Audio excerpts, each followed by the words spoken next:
Sir हम लोग क्या कर रहे थे, हम लोग कर रहे थे क्लासिफिकेशन ऑफ निगोशिएबल इंस्ट्रूमेंट्स। पहला क्लासिफिकेशन, दूसरा क्लासिफिकेशन, तीसरा और चौथा। करण फारिया, पहला क्लासिफिकेशन बता। Classification of negotiable instrument on the basis of, on the basis of. हाँ, बेसिस पे, मतलब बेरर या ऑर्डर होता on है। the basis of payee. Sir, whether it is a bearer instrument और whether it is an order instrument, इस basis पे हमने अपना क्लासिफिकेशन किया था, whether it is a bearer instrument और whether it is an order instrument। ठीक है। दक्ष अग्रवाल, सेकंड क्लासिफिकेशन बता, बेसिस क्या है? बेसिस क्या है दक्ष अग्रवाल? सर सेकंड का ऑर्डर है क्या? है कुछ भी। हाँ, on the basis of validity, on the basis of, नहीं सॉरी ये तो थर्ड है, on the basis of validity. कल सेकंड क्या बताया था कि सर इनलैंड इंस्ट्रूमेंट है या फिर फॉरेन इंस्ट्रूमेंट है, इनलैंड इंस्ट्रूमेंट है या फिर फॉरेन इंस्ट्रूमेंट है। So on the basis of location is the second, on the basis of location whether it is an inland instrument or a foreign instrument। तो inland instrument के लिए क्या बताया था मैंने आपको कि सर कोई भी इंस्ट्रूमेंट इनलैंड इंस्ट्रूमेंट हो उसके लिए ये प्रोसेस जरूरी है क्या, कि सर एक तो मेजर कंडीशन फुलफिल होनी चाहिए प्लस एंड माइनर कंडीशंस दो हैं, माइनर कंडीशन नंबर 1 और माइनर कंडीशन नंबर 2, उसमें से कोई भी एक पूरी होनी चाहिए, this plus any one of this. ठीक है, तो फिर वो इनलैंड इंस्ट्रूमेंट होगा, कि भारत में बना हुआ माना जाएगा। और यदि वो इनलैंड इंस्ट्रूमेंट नहीं है तो वो फॉरेन इंस्ट्रूमेंट कहलाएगा। ठीक है। तो सर मेजर मेजर कंडीशन तो कि sir it is drawn in India, major condition क्या थी कि sir it is made in India. ठीक है, बनाया भारत में गया है। और माइनर कंडीशन क्या थी कि sir it either it is payable in India, या तो वो भारत में पेएबल होना चाहिए, या it is drawn upon a person who is resident in India. ठीक है, तो ये दोनों में से कोई भी एक है तो वो इनलैंड इंस्ट्रूमेंट है, major condition plus minor condition. तो सर फॉरेन इंस्ट्रूमेंट कब होगा कि सर या तो जब मेजर कंडीशन ही फुलफिल नहीं हो रही है, या तो जब मेजर कंडीशन ही फुलफिल नहीं हो रही है, या फिर मेजर कंडीशन तो फुलफिल हो रही है लेकिन दोनों माइनर कंडीशन ही फुलफिल नहीं हो रही है, तो भी ये ऐसे परमुटेशन कॉम्बिनेशन से तो सर ये फॉरेन इंस्ट्रूमेंट हो जाएगा। सर इस बात से क्या फर्क पड़ता है कि कोई इंस्ट्रूमेंट जो है वो इनलैंड इंस्ट्रूमेंट कहलाएगा, भारत में बना हुआ कहलाएगा, या फॉरेन इंस्ट्रूमेंट कहलाएगा? सर इस बात से क्या ही फर्क पड़ जाएगा कि कोई निगोशिएबल इंस्ट्रूमेंट इनलैंड इंस्ट्रूमेंट है या फॉरेन इंस्ट्रूमेंट है? सर बहुत फर्क पड़ेगा, ये हम लोग को पॉइंट समझना बाकी है कि सर या तो पार्टीज, मतलब किस हिसाब से मतलब क्या इफेक्ट आएगा whether it is an inland instrument और अ फॉरेन इंस्ट्रूमेंट, कि सर कौन सी कंट्री का लॉ एप्लीकेबल होगा उस निगोशिएबल इंस्ट्रूमेंट पे। या तो पार्टीज आपस में डिसाइड कर ले, या तो पार्टीज आपस में डिसाइड कर ले, मिस्टर एक्स और मिस्टर वाई ने मिलकर निगोशिएबल इंस्ट्रूमेंट खेल रहे हैं। ठीक है, एक बैठा है इंडिया में, एक बैठा है कहीं और, मत मान लो सिंगापुर में, या तो पार्टीज आपस में डिसाइड कर ले कि सर इस नेगोशिएबल इंस्ट्रूमेंट पे कौन सी कंट्री का लॉ होगा। वो लिखते हैं इंडिया का लॉ होगा तो इंडिया का हो जाएगा, वो लिखते हैं सिंगापुरियन लॉ एप्लीकेबल होगा तो सिंगापुरियन हो जाएगा, फिर तो कोई प्रॉब्लम ही नहीं है। लेकिन यदि पार्टीज ने डिसाइड ही नहीं किया कि कौन सी कंट्री का लॉ एप्लीकेबल होगा, तो फिर सर इंडिया के लॉ के हिसाब से इसको इंटरप्रेट करोगे या सिंगापुर के लॉ के हिसाब से इसको इंटरप्रेट करोगे? तो सर पार्टीज ने यदि डिसाइड नहीं किया है तो इस बात से फर्क पड़ जाएगा कि वो इनलैंड इंस्ट्रूमेंट है या फॉरेन इंस्ट्रूमेंट है। सर देखो ये लाइन पढ़ना, ये तो बता दिया, in the absence of a contract to the contrary, यदि कॉन्ट्ररी है, कोई अलग से पार्टीज ने डिसाइड कर लिया है कि कौन सी कंट्री के लॉ के हिसाब से ये निगोशिएबल इंस्ट्रूमेंट इंटरप्रेट होगा, तब तो कोई प्रॉब्लम नहीं है। लेकिन ऐसा कोई एब्सेंस है, पार्टीज ने डिसाइड ही नहीं किया, तो फिर सर मेकर या ड्रॉर जो निगोशिएबल इंस्ट्रूमेंट का है, जिसने वो निगोशिएबल इंस्ट्रूमेंट बनाया, द मेकर और drawer of a foreign promissory note और बिल ऑफ एक्सचेंज और cheque is regulated in all essential matters by the law of the place where he has made the instrument। Sir ये क्या बताया था, या तो inland instrument है या फॉरेन इंस्ट्रूमेंट है। यदि वो फॉरेन इंस्ट्रूमेंट है तो मेकर की लाइबिलिटी कैसे डिसाइड होगी।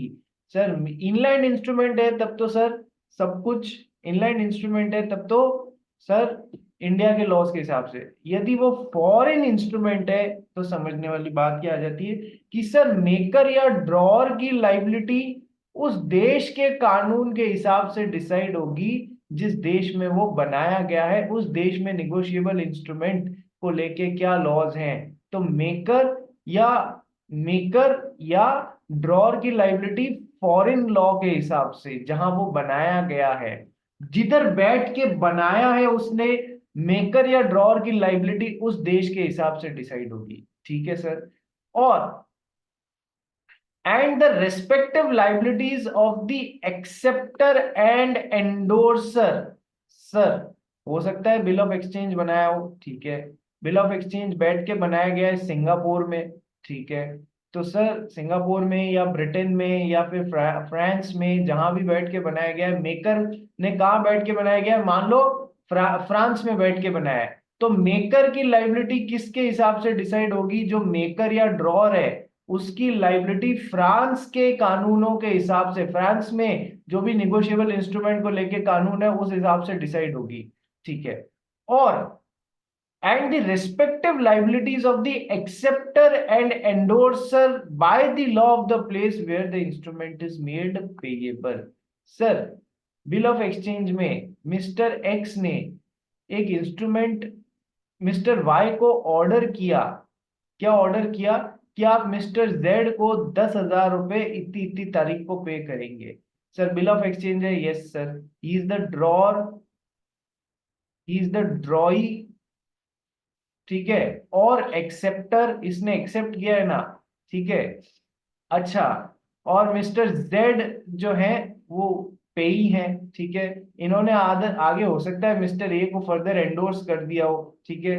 तो सर इनकी जो लाइबिलिटी है, इनकी and the respective liabilities of the acceptor and endorser, यानी कि इसकी और इसकी, इसकी और इसकी लाइबिलिटी कहां से डिसाइड होगी, by the law of the place where the instrument is made payable. इन दोनों की लाइबिलिटी जहां वो बना है वहां से नहीं, जहां वो इंस्ट्रूमेंट पेएबल किया गया है उस लॉ के, उस कंट्री के लॉ के हिसाब से इन दोनों की लाइबिलिटी डिसाइड होगी। सर कैसे, मान लो that instrument has been made payable in China, तो सर चाइना का लॉ जो भी नेगोशिएबल इंस्ट्रूमेंट के बारे में है वो इन दोनों पे तो वो लग जाएगा, और मिस्टर एक्स ने बैठ के फ्रांस में बनाया है तो इनकी लाइबिलिटी फ्रांस के हिसाब से डिसाइड होगी। सर ये क्या बकवास है, ये बकवास नहीं है, इसको एग्जाम, ये एग्जाम में आने लायक क्वेश्चन है। ठीक है, आइए समझते हैं एग्जाम्पल से। बस ध्यान ये रखो कि सर यदि इनलैंड इंस्ट्रूमेंट है तब तो सर भारत में बना हुआ है, तो सर कानून कहाँ का एप्लीकेबल होगा, sir negotiable instruments act 1881 applicable हो जाएगा। लेकिन सर यदि वो फॉरेन इंस्ट्रूमेंट है तो फिर दो अलग अलग एस्पेक्ट से देखना पड़ेगा कि सर जो मेकर और ड्रॉर है उसकी लाइबिलिटी कहाँ से डिसाइड होगी, जहां पर भी उसने वो निगोशिएबल इंस्ट्रूमेंट जिस भी देश में बनाया है उधर जो भी उस कंट्री के जो भी एनआई को लेके लॉज हैं जहां वो बनाया गया उसकी लाइबिलिटी तो वहां से डिसाइड होगी।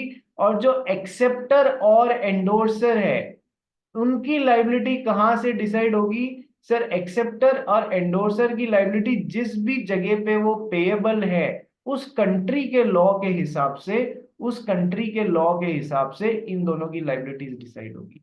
सर बहुत बहुत बहुत इंपॉर्टेंट है ये। कैसे, आइए एग्जाम्पल के थ्रू समझते हैं। करण फारिया धीमे धीमे एग्जाम्पल नंबर 12 पढ़। A bill of exchange is drawn by A in Berkeley where the rate of interest is 15% stop. and अब bill of exchange, bill of exchange बनाया भाई किसने? ए ने बनाया। ए इज द ड्रॉर, ठीक है। कहां बनाया रे? बर्कले में बनाया है। तो क्या मेजर कंडीशन सेटिस्फाई हुई? Made in India? नहीं सर। तो ये क्या हो गया? तो ये क्या हो गया मुकुंद? फॉरेन इंस्ट्रूमेंट हो गया, ये फॉरेन इंस्ट्रूमेंट हो गया। नेतर नीत इतना तो समझ में आ गया कि सर मेजर कंडीशन सेटिस्फाई नहीं हो रही तो ये फॉरेन इंस्ट्रूमेंट है, ठीक है जी। तो sir bill of exchange is drawn by A in Berkeley where the rate of interest is 15%। Berkeley का निगोशिएबल इंस्ट्रूमेंट का जो भी कानून है वो बोलता है कि जनरली रेट ऑफ इंटरेस्ट 15% चलेगी, ठीक है। And it is accepted by B.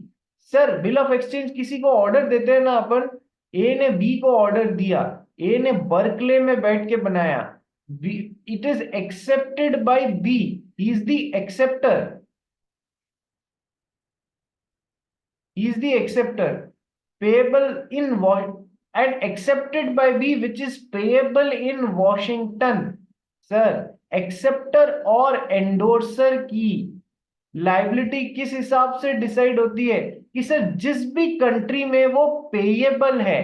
Payable कहां पर हो रहा है सर? वॉशिंगटन में पेएबल हो रहा है।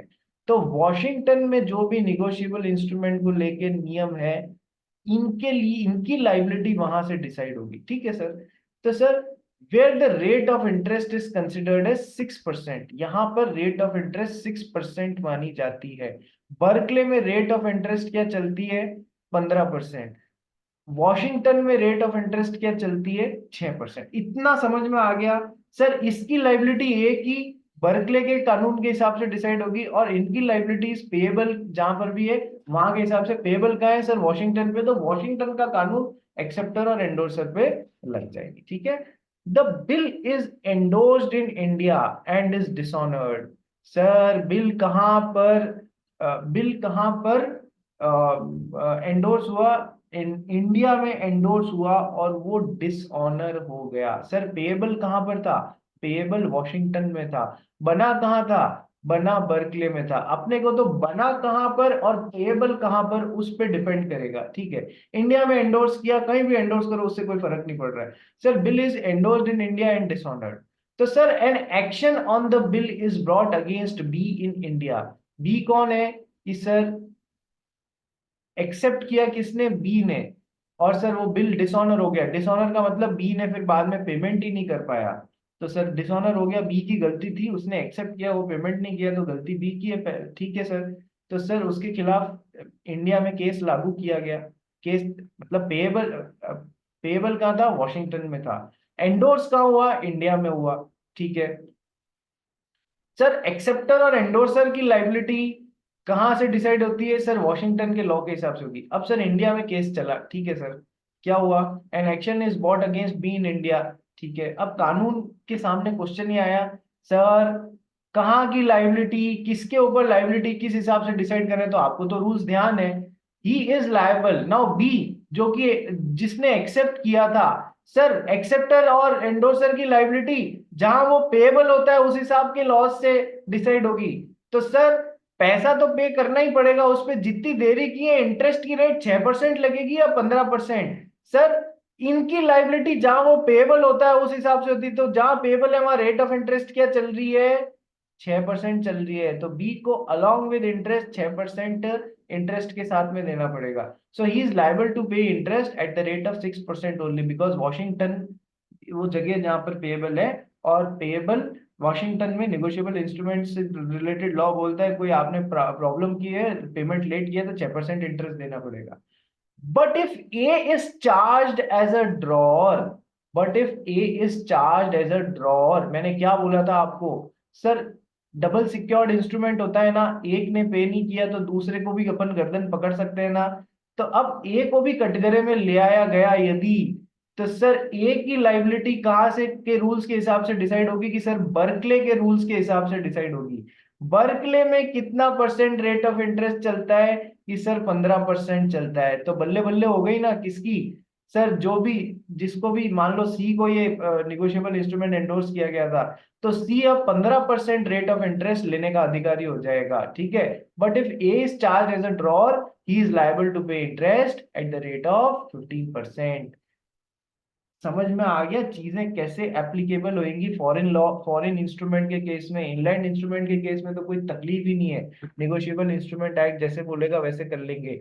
फॉरेन इंस्ट्रूमेंट के केस में केवल इतना ध्यान रखना कि sir if it is a foreign instrument, foreign instrument कब होगा, जब या तो मेजर कंडीशन ही फुलफिल नहीं होगी, या फिर मेजर कंडीशन तो फुलफिल हो गई लेकिन माइनर में से कोई भी कंडीशन फुलफिल नहीं हुई, then again it is a foreign instrument. यदि ये दोनों में से कोई भी एक हो जाता है तो वो फॉरेन इंस्ट्रूमेंट। फॉरेन इंस्ट्रूमेंट में जो ड्रॉर या मेकर है उसकी लाइबिलिटी कहाँ के लॉ के हिसाब से डिसाइड होगी, जहां जिस भी कंट्री में वो ड्रॉ हुआ है उधर निगोशिएबल इंस्ट्रूमेंट को लेके जो भी रूल्स हैं वो एप्लीकेबल हो जाएंगे। और जो एक्सेप्टर और एंडोर्सर है उनकी लाइबिलिटी कहां से डिसाइड होगी, सर जिस भी कंट्री में वो पेएबल है उधर निगोशिएबल इंस्ट्रूमेंट को लेके जो भी लॉज हैं उस हिसाब से इनकी लाइबिलिटी डिसाइड होगी। इतना समझ में आ गया तो तुमको एग्जाम, अब वो फिर कहीं भी इंडोर्स कर रहे हो, सर इंडिया में इंडोर्स कर रहे हो, कहीं भी कर रहे हो, हमें तो बस ये दो रूल ध्यान रखने in case of foreign instrument, ठीक है। कोई तुमको घुमाने की कोशिश करेगा तो अब घूमोगे तो नहीं। यस, कंसेप्ट क्लियर है या नहीं सभी जने? मीत, नेतन, महक, काबरा, यश, पूंजी, पूंजी मैडम, सर। महक, काबरा, कल कहाँ पर थे? और सर कल मेरा मिस हो गया। कल नहीं आई थी वो तो मेरे को ध्यान है, पूछ रहा हूँ कहाँ थी। लेट सोई थी तो मैं उठ नहीं पाया था। अच्छा, मैं भी लेट सोता हूँ, 1 बजे सोता हूँ मैं, तो भी मैं सवेरे 9 बजे तुम्हारी क्लास के लिए रेडी रहता हूँ। ऐसा क्यों? सर आपको तो एक और ही सब्जेक्ट पढ़ाना पड़ता है, हम बेचारों को 4 सब्जेक्ट पढ़ना पड़ता है, बहुत नाइंसाफी है। ठीक है, चलो आ जाओ। अब इस नाइंसाफी का मैं कुछ नहीं कर सकता। ओखली में अपने यहाँ पर एक कहावत है, ओखली में सर दे देते हैं ना तो मूसल से फिर डरना नहीं चाहिए। यानी कि ओखली क्या होता है, जिसमें मसाले पीसते हैं, मसाले पीसने में डंडा पड़ता है तो वो मसाले पीसते हैं, तो जब उसमें सर डाल ही दिया तो अब डंडे से डरो मत। फाउंडेशन अटेम्प्ट कर ही लिया है तो अपनी पूरी मेहनत करो, डंडे तो लगेंगे। चलिए, तो ये समझ लिया ना अपन ने, मेकर ये जो आपका है इनलैंड इंस्ट्रूमेंट और फॉरेन इंस्ट्रूमेंट, ठीक है। ये समझ में आ गया। सेक्शन 134 बोलता है, ये जो मैंने अभी आपको पढ़ाया है ना, ये section 134 of the negotiable instruments act.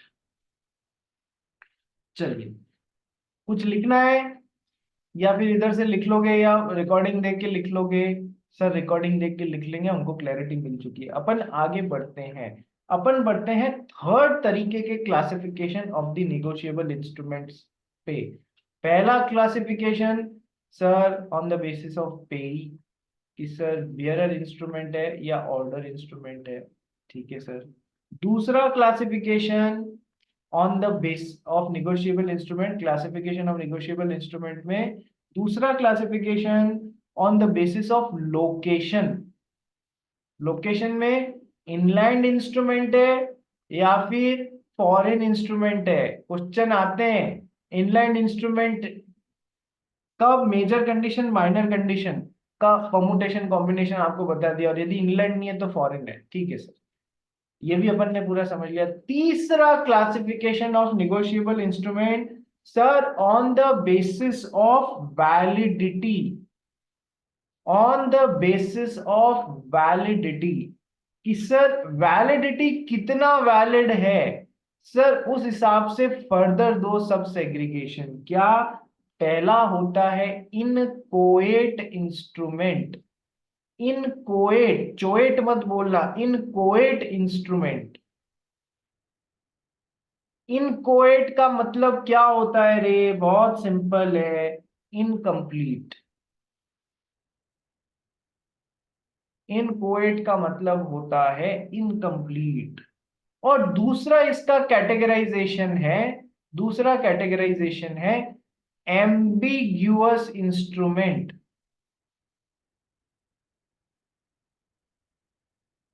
Ambiguous instrument AMBIGUOUS, ambiguous instrument. ठीक है, आओ समझते हैं इनकोएट इंस्ट्रूमेंट और एम्बिगुअस इंस्ट्रूमेंट ये क्या चिड़ियाओं का नाम है। चलिए जी शुरुआत करते हैं इनकोएट इंस्ट्रूमेंट से।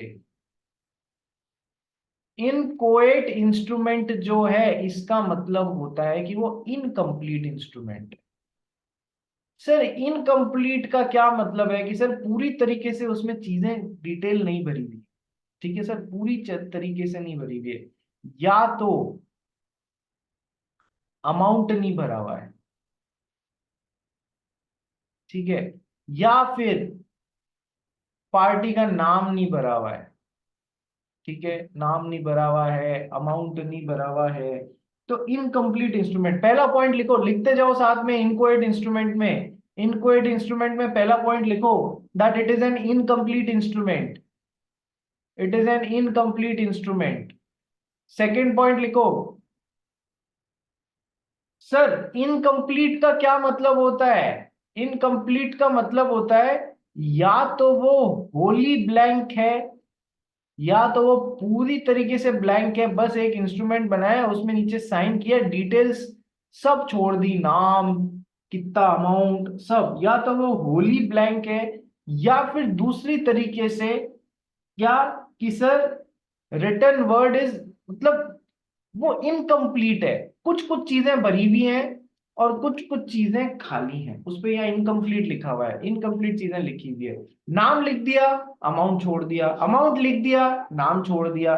ठीक है, तो सर इनकम्प्लीट या तो पूरी तरीके से होली ब्लैंक है, इनकम्प्लीट है, या फिर अधूरे तरीके से इनकम्प्लीट है। ठीक है, तो सर फिर ऐसे इंस्ट्रूमेंट यार, निगोशिएबल इंस्ट्रूमेंट्स वैलिड होते हैं क्या। सर होते हैं, होते हैं, होते हैं। सर आप कह रहे हो कि सर ये अधूरी जानकारी वाले, आपने पहले बोला कि सर अधूरी जानकारी है तो वो प्रॉपर निगोशिएबल इंस्ट्रूमेंट नहीं है, तो सर मैं कब कह रहा हूं कि वो हमेशा ही अधूरे रहेंगे।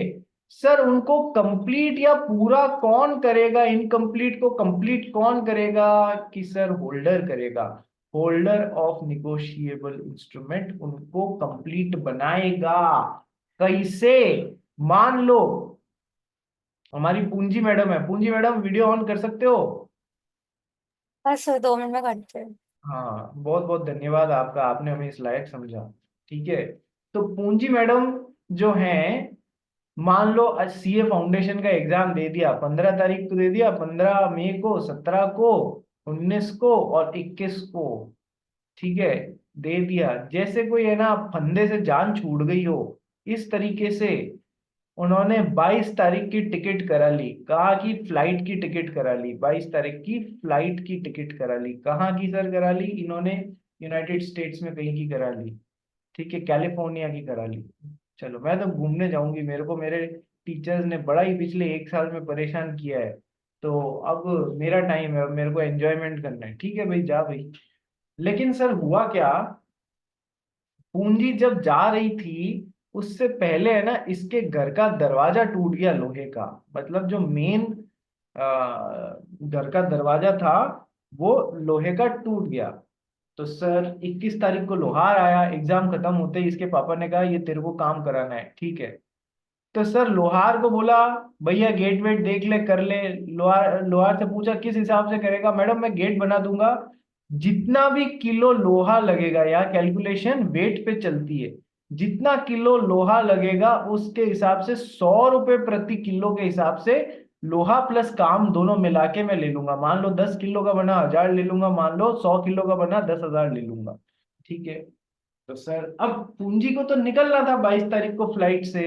ठीक है, उसने उसने पूछा कितना दिन लगेगा, बोला सर मैम 3-4 दिन लगेगा, लोहा लेके आऊंगा, फैब्रिकेशन करूंगा, डिजाइन करूंगा, सब उसमें टाइम लगेगा, प्रॉपर बैठाऊंगा, फिट करूंगा ताकि प्रॉपरली बंद हो, ऊपर नीचे हुआ तो वो बंद नहीं होगा आपस में गेट। ठीक है, ओके मैडम। तो इसने कहा पर भैया मैं तो जा रही हूँ 22 तारीख को। ठीक है, लोहार का नाम था अल्लाह बख्श। ठीक है, अल्लाह बख्श भाई के साथ में ये सब बातें हो रही है इसकी। अब क्या हुआ, तो इसने कहा ठीक है आप कर दो, मैं आपको आके पेमेंट कर दूंगी। अल्लाह बख्श बोला मैडम क्या समझते मेरे को, कल को आप पेमेंट नहीं किया तो मैं क्या करेगा। अरे भाई पेमेंट कर दूंगी। कि नहीं मैम आपने नहीं किया तो मैं कोई दरवाजा वापस थोड़ी ना उखाड़ के ले जाऊंगा आपका। अरे भाई विश्वास रखो मैम, काम अपनी जगह है, विश्वास अपनी जगह है, ठीक है। तो अब पूंजी के सामने एक की ये प्रॉब्लम आ गई कि ये क्या करे। तो पूंजी ने क्या किया कि है ना, जस्ट अ सेकेंड प्लीज। पूंजी ने क्या किया कि उसको बोला चलो मैं आपको एक blank negotiable incomplete negotiable instrument देके जाती हूँ, अमाउंट नहीं भरती हूँ, नाम लिख देती हूँ अल्लाह बख्श, ठीक है, आपको पे किया जाएगा, यहां मैं मेरे साइन कर देती हूँ। लेकिन है ना, अब अमाउंट तो सर उस हिसाब से डिसाइड होगा ना कि कितने किलो लोहे का काम हुआ है, ठीक है सर। तो मैं आपको ऐसा बना के एक दे देती हूँ, ठीक है। तो ये कैसा निगोशिएबल इंस्ट्रूमेंट बन रहा है, इनकम्प्लीट निगोशिएबल इंस्ट्रूमेंट, जिसको अपन लॉ की भाषा में क्या बोलते हैं, inchoate negotiable instrument. Who is the holder? Sir अभी किसके हाथ में है ये, कि सर अल्लाह बख्श के हाथ में है। सर जब काम पूरा हो जाएगा, मान लो काम होता है 100 किलो का, तो सर इसको मैक्सिमम कितनी आजादी होगी कि सर 10,000 रुपये बढ़ने की। मान लो काम होता है 120 किलो का, तो इसको कितनी आजादी होगी, 12,000 रुपये भरने की। क्या ये बात समझ में आई? Yes sir. तो सर पूंजी मैडम दे के तो निकल, हालांकि आजकल यूपीआई वगैरह सब हो गए, जैसे ही वो बताएगा, जैसे ही वो बताएगा सब ऑनलाइन पेमेंट, उस हिसाब से अपन सब कर सकते हैं। लेकिन सर कुछ केसेस में आज भी ऐसा देखने मिलता है और कानून है तो हमको पढ़ना पड़ेगा। ठीक है सर, क्या हुआ दक्ष अग्रवाल? सर ये इंस्ट्रूमेंट चेक था, हम्म, ये इंस्ट्रूमेंट चेक था क्या? नहीं, ये इंस्ट्रूमेंट बिल ऑफ एक्सचेंज या प्रॉमिसरी, ठीक है, चेक पे नहीं आते हैं अपन अभी, मैं उसका कारण आपको ओवर द टाइम आपको खुद को समझ में आ जाएगा। मान लीजिए ये बिल ऑफ एक्सचेंज या प्रॉमिसरी नोट है, ठीक है। तो सर अब अल्लाह बख्श के पास में ये प्रॉमिसरी नोट या बिल ऑफ एक्सचेंज आ चुका है। सर मा, मान लो अल्लाह बख्श की नीयत खराब हो गई और खाली ये जगह देख के अल्लाह बख्श ने इधर 1 लाख रुपए भर दिया, तो अब पूंजी मैडम क्या करेगी? होल्डर को अधिकार होता है ना उसको पूरा करने का, who is the holder right now, कि सर अल्लाह बख्श। तो सर होल्डर को तो अधिकार होता है उस चीज को पूरा करने के लिए। मान लो ये 1 लाख रुपए भर ले, तो पूंजी मैडम क्या करेगी? सर प्रॉब्लम होगी ना। तो सर इसका इलाज कहाँ पर है? अपन ने पढ़ा था दैट प्रॉमिसरी नोट और बिल ऑफ एक्सचेंज में एक चीज जरूरी होती है। क्या चीज जरूरी होती है सर? स्टैंपिंग जरूरी होती है। पढ़ा था या नहीं पढ़ा था? प्रॉमिसरी नोट और बिल ऑफ एक्सचेंज में स्टैंप्स लगने चाहिए। स्टैंपिंग अपनी मर्जी से कर सकते हो क्या, कि 100 रुपए का स्टैंप लगा दूं या 200 रुपए का स्टैंप लगा दूं? नहीं, स्टैंपिंग में कितने रुपए का स्टैंप लगाने का है ये डिसाइड होता है as per Indian stamp act.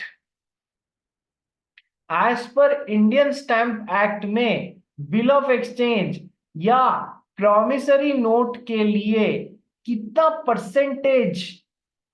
Percentage stamp duty बोला गया है, उतना उतना रुपए का स्टैंप लगाना पड़ता है। मान लो फॉर एग्जांपल, मैं जस्ट इमेजिनरी बता रहा हूं, इंडियन स्टैंप एक्ट में बोला हुआ है कि सर जो भी अमाउंट है उसका 1% आपको स्टैंप करना पड़ेगा।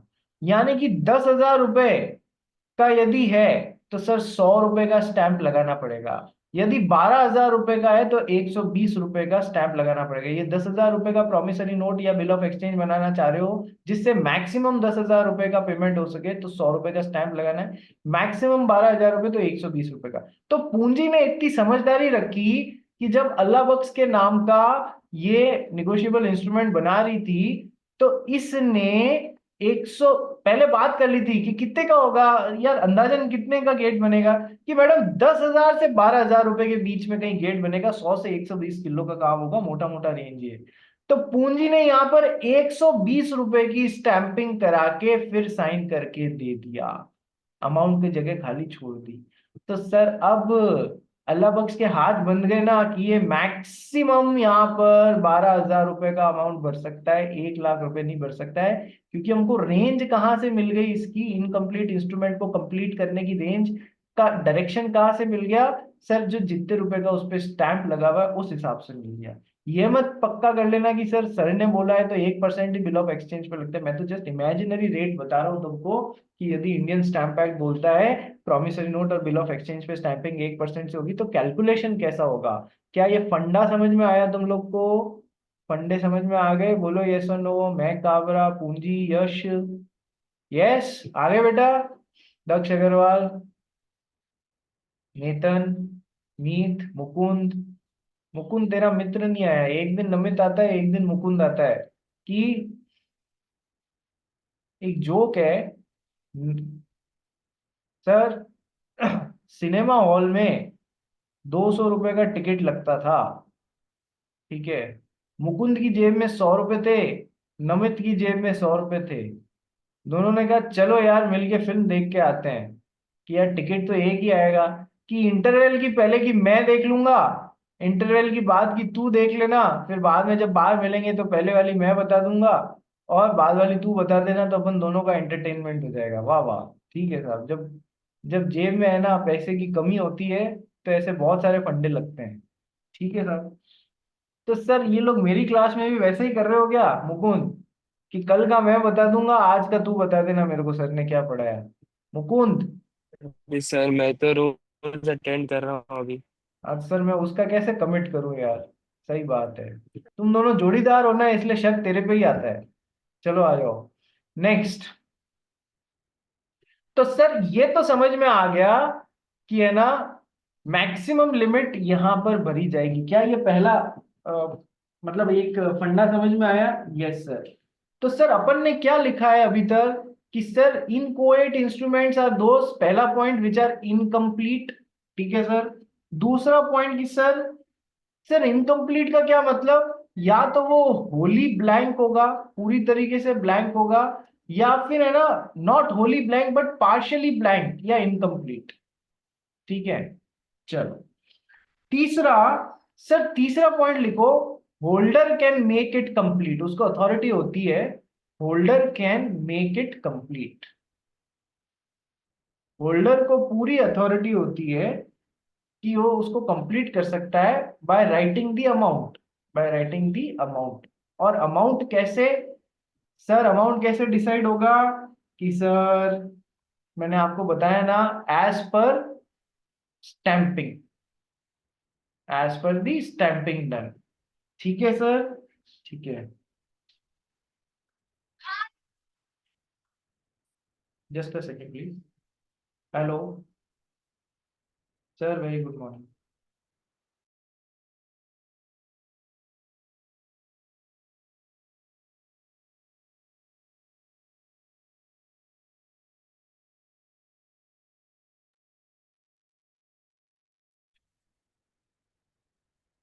ठीक है जी। So holder can make it complete by writing the amount as per the stamping के हिसाब से maximum amount limit.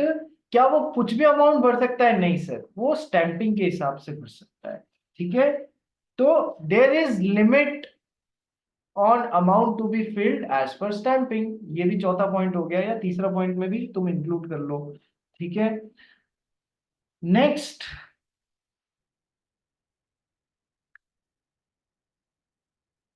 Next next next. ठीक है। इनकोएट इंस्ट्रूमेंट भी, इनकोएट या इनकोएट या इनकम्प्लीट इंस्ट्रूमेंट को भी डिलीवर तो करना पड़ेगा। इनकोएट या इनकम्प्लीट इंस्ट्रूमेंट को भी डिलीवर तो करना पड़ेगा।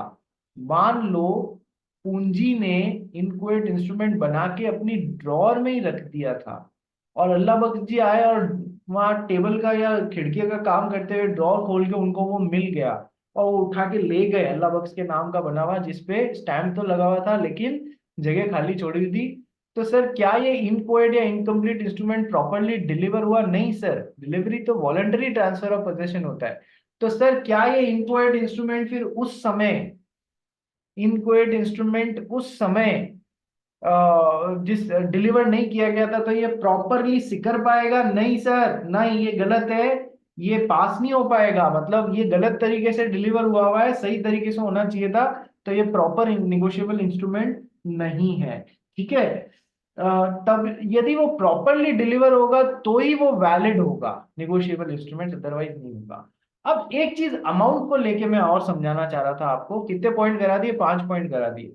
अमाउंट को लेके मैं एक चीज और समझाना चाह रहा था आपको कि सर अमाउंट यदि भरा हुआ नहीं है, इनकम्प्लीट इंस्ट्रूमेंट है, तो सर अमाउंट कहाँ से डिसाइड होगा? सर स्टैंपिंग के हिसाब से डिसाइड होगा। स्टैंपिंग के हिसाब से डिसाइड होगा। बहुत इंपॉर्टेंट फंडा समझाने जा रहा हूं, एग्जाम में इसमें फंसा सकते हैं आपको कि सर स्टैंपिंग के हिसाब से डिसाइड होगा। 100 रुपए का स्टैंप लगा हुआ है, इफ 100 रुपीज का स्टैंप है विच इज इक्वल टू 1%, तो 100% यानी कि 10,000 रुपए, ऐसे कैलकुलेट कर लेंगे। 120 रुपया का स्टैंप लगा हुआ है तो 1% यानी कि 1% 120 है तो 100% कितना हो गया सर? 12,000 रुपए का स्टैंप हो गया। बात समझ में आ गई? यस सर, ठीक है। नेक्स्ट सर, लेकिन कई बार क्या होता है ना, अल्लाह बख्श बोलता है कि मैम है ना, देखो एग्जैक्टली तो मैं नहीं बता सकता, लेकिन 10,000 से 12,000 का काम होएगा, मोस्ट प्रोबेबली इस रेंज में हो जाएगा, और मोस्ट प्रोबेबली 11,000 रुपए बीच में कहीं सेट होएगा। ठीक है, तो सर उसने नाम लिख दिया पूंजी ने अल्लाह बख्श, ठीक है, या नीचे साइन कर दिया, अमाउंट खाली छोड़ दिया, यहां पर 120 रुपए का स्टैंप लगा दिया, लेकिन अल्लाह बख्श को बोल के गई, क्या बोल के गई? फॉरेन जाने से पहले, अल्लाह बख्श देखो मैंने एक मैक्सिमम लिमिट का स्टैंप लगा दिया, लेकिन 11,000 रुपए से ज्यादा का अमाउंट नहीं भरोगे तुम। 11,000 रुपए से ज्यादा मैं दूंगी नहीं, मैंने 120 का लगा दिया है, 11,000 रुपए से ज्यादा मेरी कैलकुलेशन बोलती नहीं होगी। वो बोलता ठीक है, तो बोली, तो उसने बोला अल्लाह बख्श 11,000 रुपए से ज्यादा का मेरा इंटेंशन नहीं है देने का, मैं तुमको बोल रही हूँ 11,000 रुपए से ज्यादा मत भरना, मैंने स्टैंपिंग भले इस पे 120 रुपए की करवा दी है। ठीक है, क्विकली ज्वाइन करो, आगे समझाता हूँ, टाइम खत्म हो गया है, क्विकली सेम लिंक पे ज्वाइन करो।